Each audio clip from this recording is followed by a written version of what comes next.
Good morning guys, isang malamig na panahon ngayon.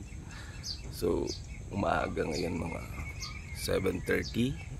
Quick update lang bago ako mag-ripat ng dendrobium ko na nasa Coconut House. Actually 1 year na yung mag 2 years, so kailangan ko na siyang palitan. So ito mamulaklak na rin yan very soon. Tapos yung aking Cattleya dito na isa, may bulaklak siya eh. May bulaklak na rin to. Ito siya. Oops. Yan, meron siyang buds na. O-open na rin yan very soon. Ito pa isa. Ayan.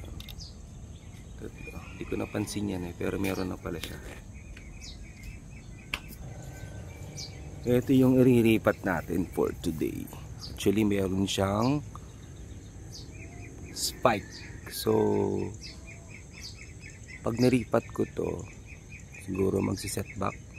Hindi ako manghinayang na hindi siya magtuloy kasi bubuksan natin yung kanyang pot. So ito siya. So bali-balik ko siya. So kailangan ko siyang ilipat na. Ito kasi matagal na rin to, pero pure charcoal pa rin sa ilalim niya, so kailangan lang talaga siyang ilipat.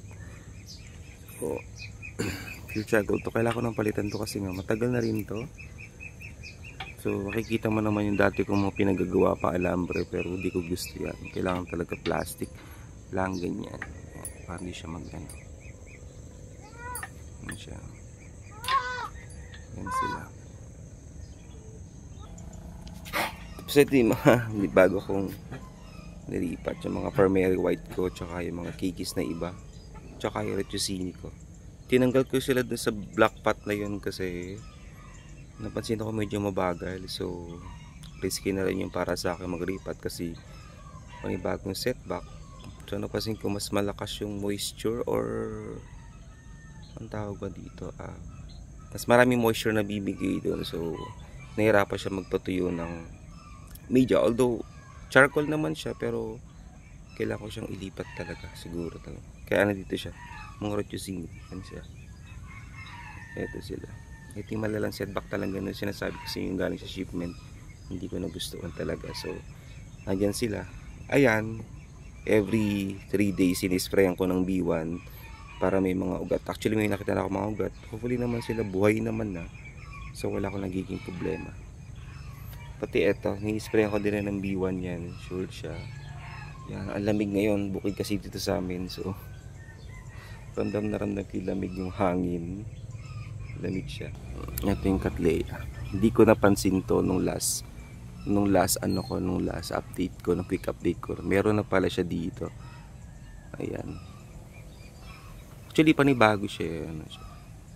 Tapos nagulat ako, meron siyang buds, 3, tapos meron pa dun isa. Actually itong isang yun sa loob medyo deform, inano ko lang to, inilabas ko lang tong isang dahon na to.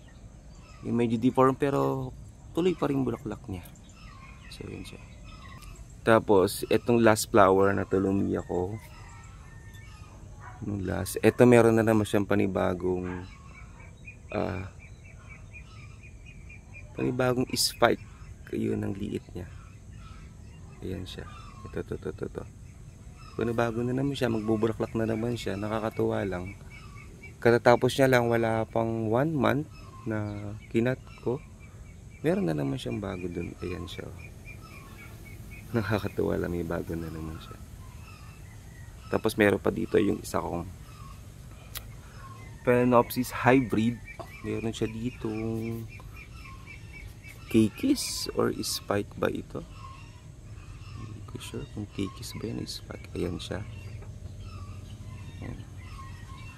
Tapos naglagay na rin ako ng mga coco chunks na maliliit sa ibabaw on the top kasi mahangin dito.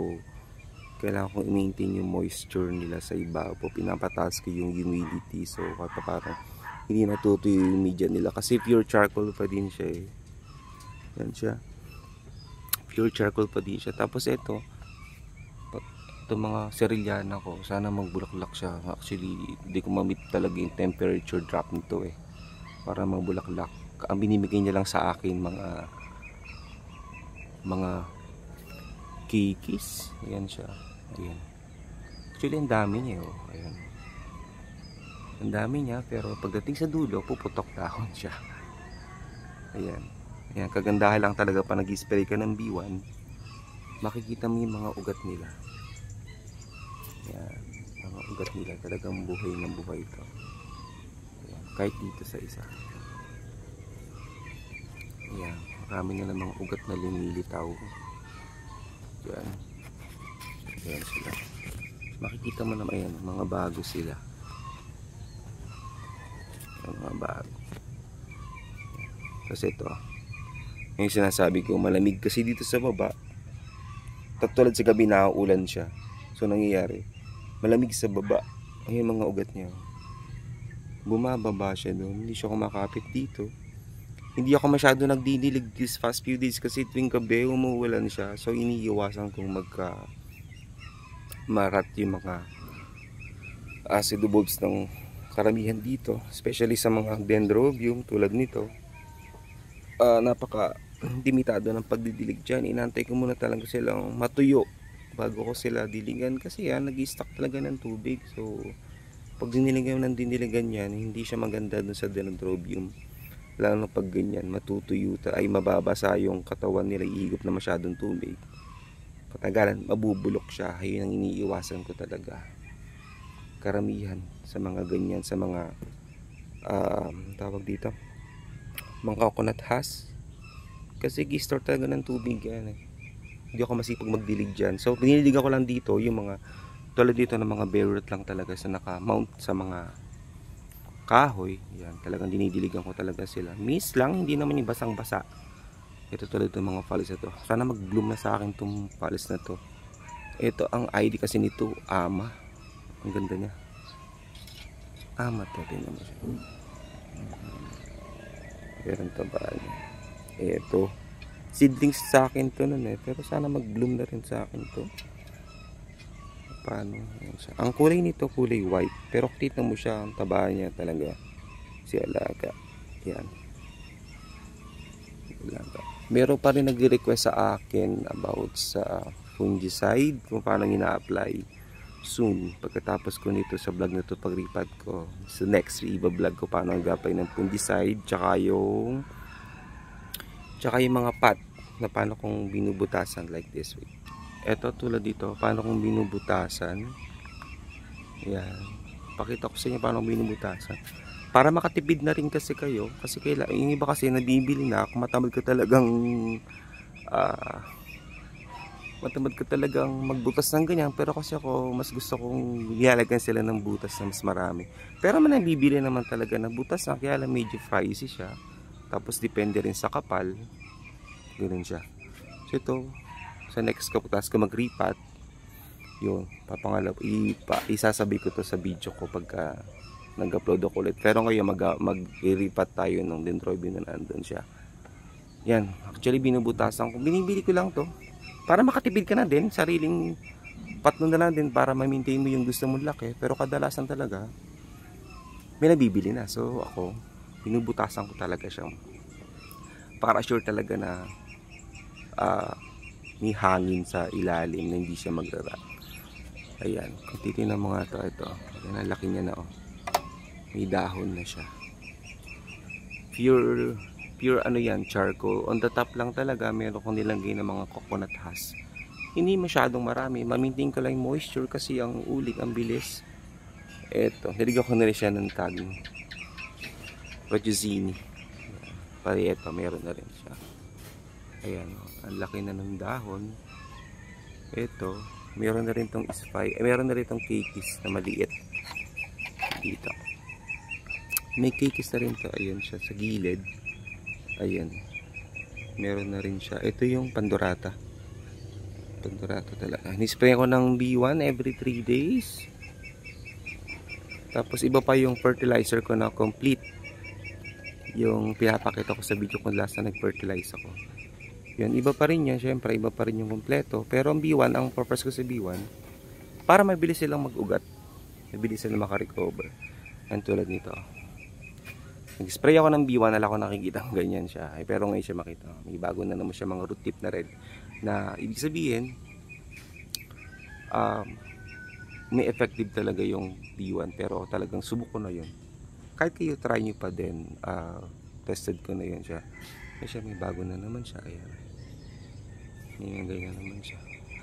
Tanggol na yung ugat niya. Kabit-kabit na dyan. Ayan.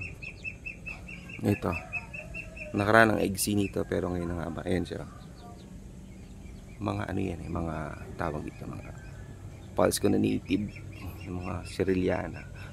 Pero dati meron akong ganito, namatayan ako ng intermedia na native pulse, pero naghanap pa rin ako sa online kung saan makakabili noon.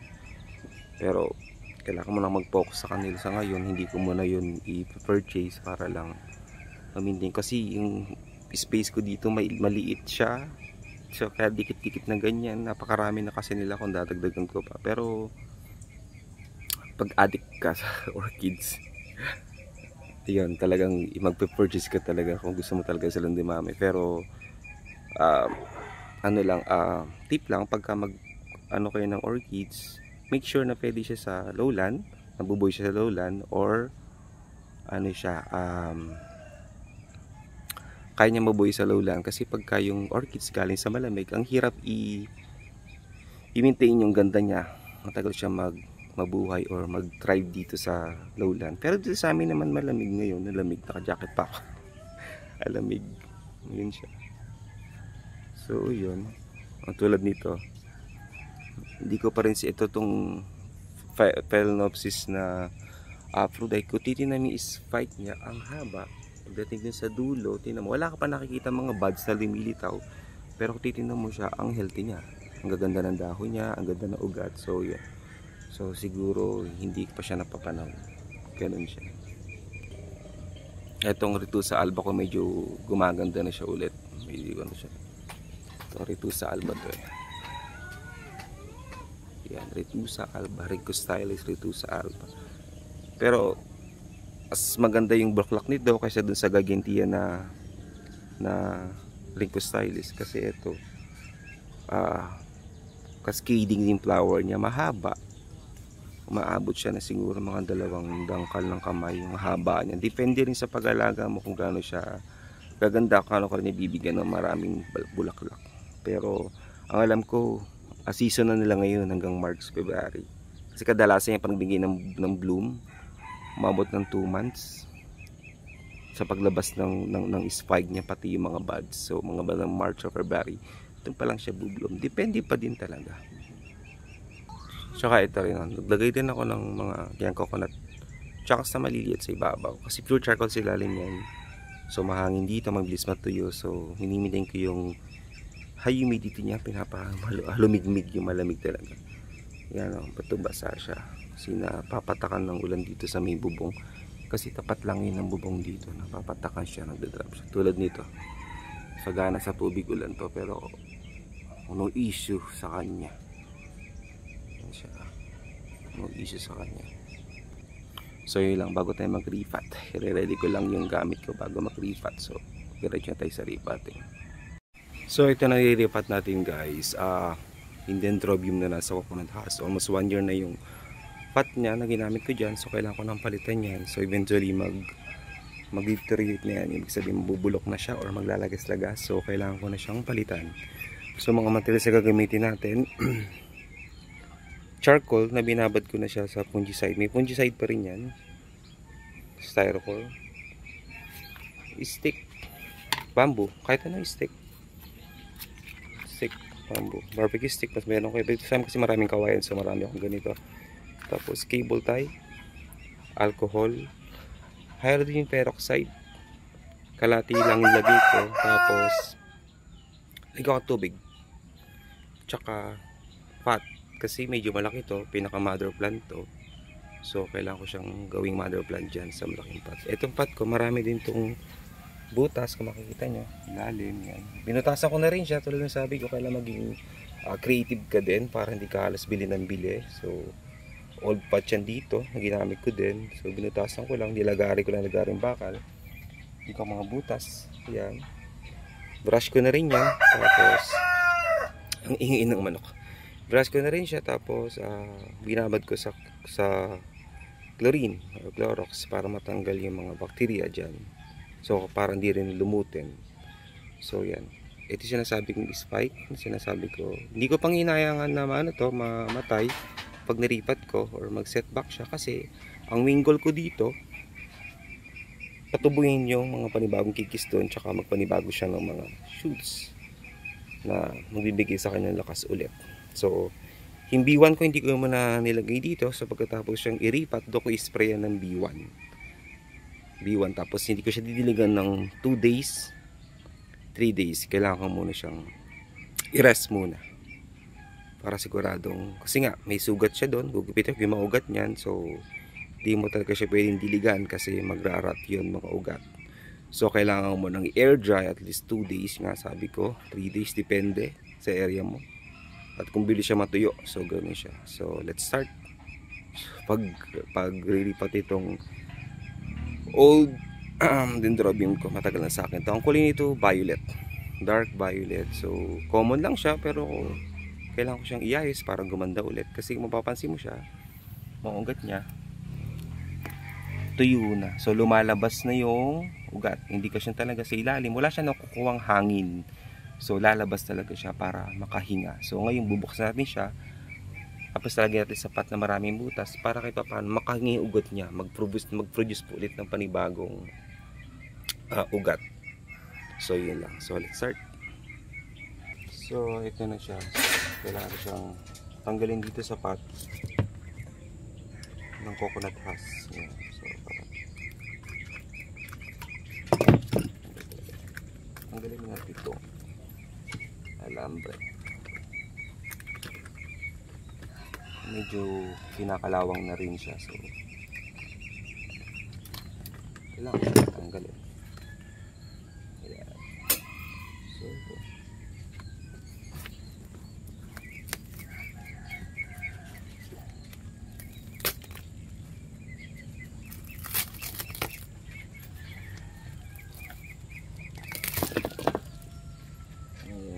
So kung makikita mo sa loob, medyo nabubulok na talaga siya. So hindi maganda yun.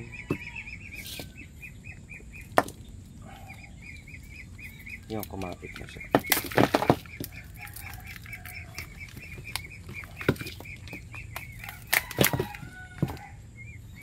Ayan, medyo nabubulok na siya. So hindi maganda. Kahit may butas siya, pero medyo fresh pa rin loob, pero hindi na natin kailangan pangantayin mabulok yun. Meron akong nilagay ng mga PP. Tapos ito, tanggalin na rin natin. Kaya kung makita mo yung mga ugat siyang fresh. Ito yung mga ugat siyang fresh. Ito. May mga ugat siya, ayan, mga green. Sige. Tanggalin pa rin natin yun. Kaya kung makapansin nyo, madali na siyang maano, mabulok. Ayun. Tanggalin na rin natin. Ayun. Too much moisture na sa loob. Tapos sa mga huling na ganito, huwag nyo nang gagamitin sakali. Pero ito naman, di naman pinabayan ng pong gusto. Pero kung di ko nire-recommend na gamitin ulit, kailangan fresh ulit na uling. Ayun, nakikita mo. Patay na tong mga ibang ugat. So lumalabas na talaga siya. So, kailangan mo siya tanggalin. Ito. Kumbaga sa decompose na siya. Decompose na siya. Ito matigas-tigas pa siya, pero kailangan na rin siyang tanggalin. Huwag kang matakot na mababaling ugat, iwasan mo siya. Kasi ingatan may ugat, baka mamatay. Okay lang yun. Kaysa naman mga ipit-ipit siya, mabali. So ganun din. Cut mo na lang siya. Para siguradong mag-aano siya.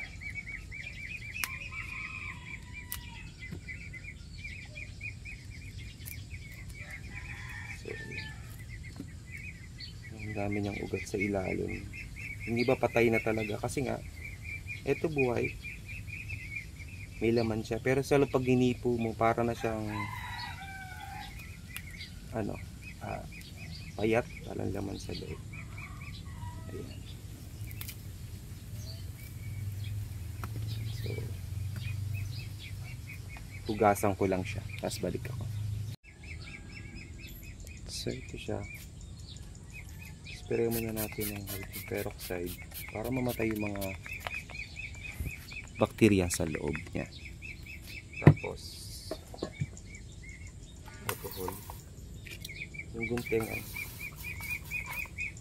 spray mo din ng alcohol. Tapos saka may cut yung mga patay na ugat. Kung matakot mag-cut, ito mga brown na yan, patay na yan. Kung matakot mag-cut. Tapos may nakikita kong may mga bali-bali na mga ugat na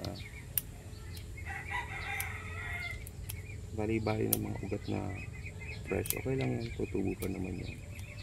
Tapos yung mga hindi na kailangan, tanggalin na siya. So kung makikita mo, ito green pa, buhay yan, pero dito sila makita mo cut na siya. So kinat ko na yan.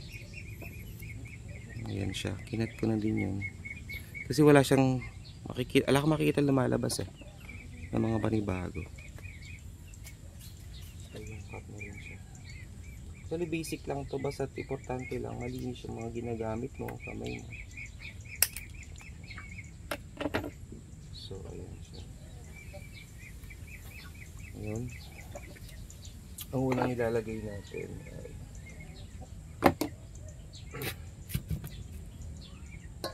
kapag to. Yan, to may mga butas talaga to. Makikita may butas talaga siya. Buo. Hanggang ilalim. Mas maraming butas, mas maganda. Mas mabilis matuyo yung media niya. So, di siya mabubulok basta-basta. Yan siya. Tapos, styro.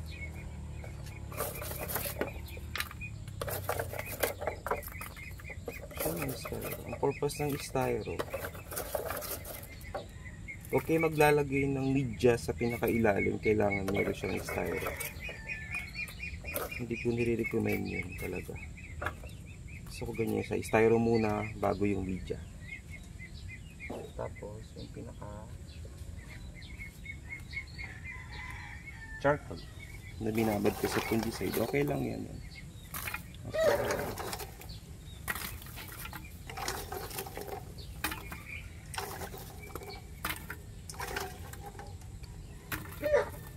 Patong mo lang siya dyan. Bigyan mo ng space sa gitna kung saan may papatong yung orchids. So yan. Kaya hindi ko na hinugasan to para yung fungicide naka-stay dun sa ano niya, sa mismong uling. So ngayon ipapatong mo lang naman to. Gano'n lang ka-basic to. So check mo lang yung way kung saan. Yan, kung nakatayo siya. Yan. Patong mo lang. Tapos ang stick na to, pinaka-support niya. Pinaka-support niya. Ito sa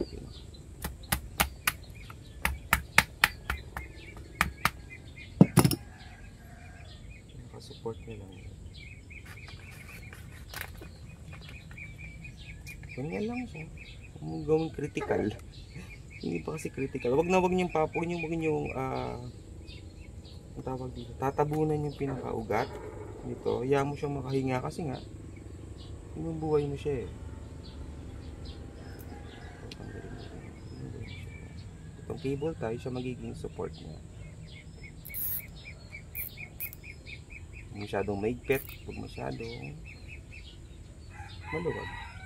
Tsaka huwag mo na yung kakat to kasi luluwag pa yan. So pag medyo gumalaw, sikipan mo konti. Tapos eto, dito rin sa kabilang side. Di pa gumagalaw siya. Pag walang stick, gagalaw talaga yun.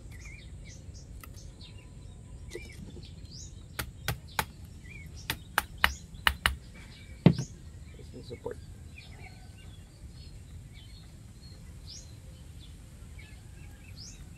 Gumagalaw pa nga siya.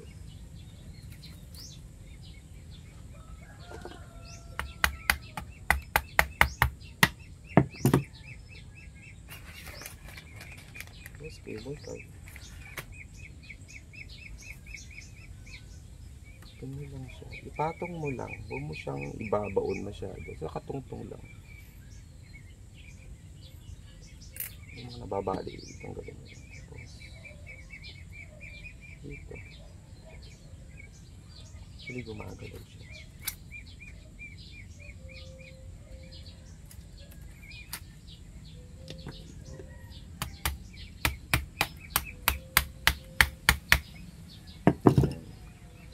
Tapos, eto.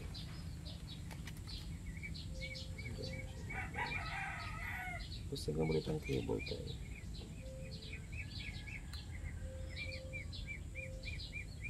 Ganun lang.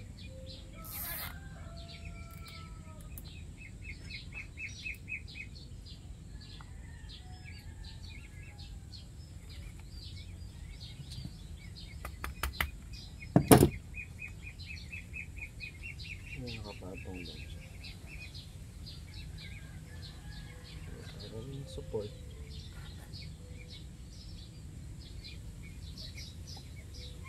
Support ko na rin dito. Importante kasi sa mga dendrobium, hindi gumagalaw. Kasi pag gumagalaw, natatagalan silang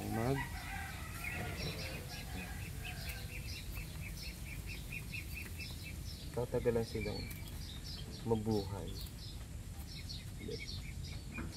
So yan. Ganyan lang siya kasimple.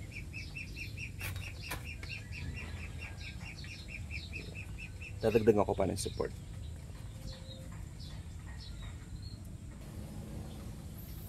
Yan, kumuha pa ako ng isang support. Ay, gumalaw.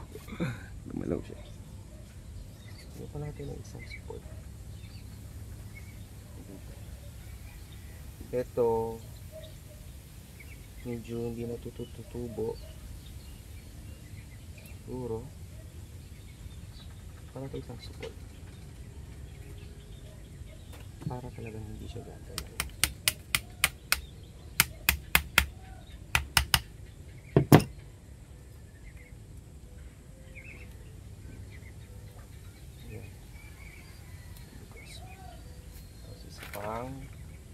Cable tie.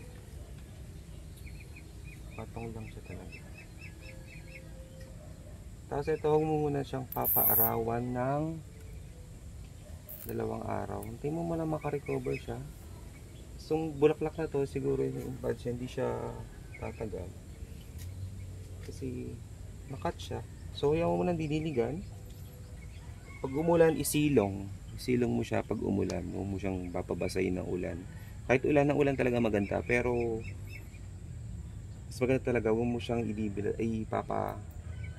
arawan mo, ay wag mo muna siyang didiligan para matuyo yung mga fresh cut na ugat, hindi marat. Kasi pag diniligan mo kagad yan, mapapansin mo, namamatay siya kagad. So, hindi siya, patagal siya makarecover. So, ayan lang, nakapatong lang siya. Walang masyadong media na nilagay. Ipakita ko sa yung close up. So yan, kung makikita mo siya, nakapatong lang. Yan. Nakapatong lang, hindi ko tinagan yung pinaka ugat niyan. Ito. Ang purpose ko talaga para ito matuyo yung mga fresh cut na ugat, yung mga buhay. So yung mga patay, dead man na yun, okay na yun.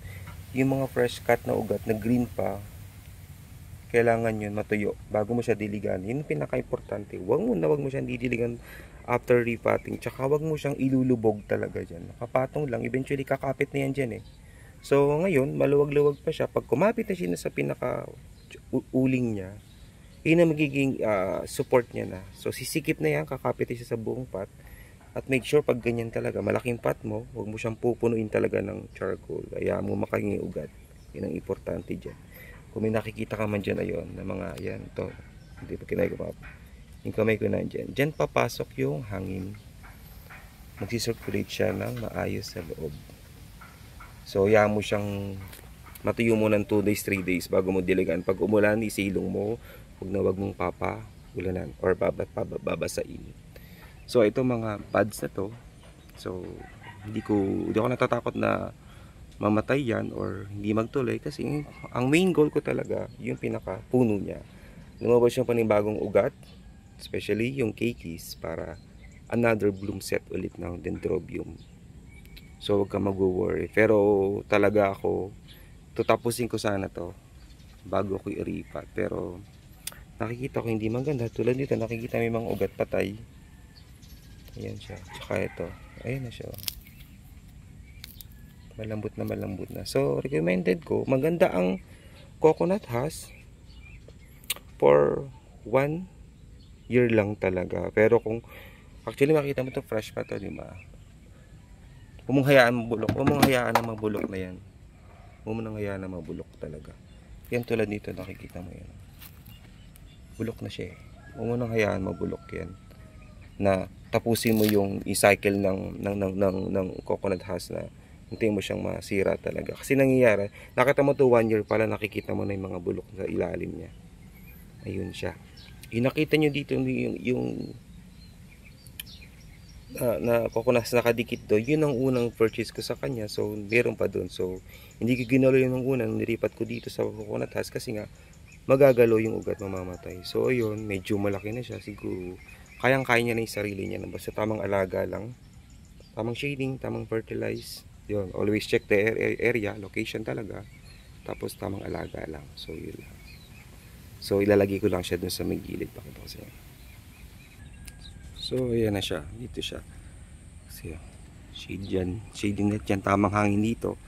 Kaya nilabas ko dito. Nasa lilim pa rin siya. Nasa net pa din. So, yung hangin niya, para matuyo yung mga ugat na na-cut ko doon. Para sigurado hindi siya mag-rot. So, yun lang.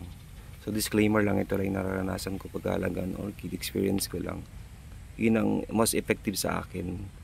Comment kayo sa baba kung ano yung masasuggest nyo, kung ano ba yung mas magandang pag-iripat. Pero ito yung experience ko. So yun lang guys, maraming salamat sa pagtambay. Bye.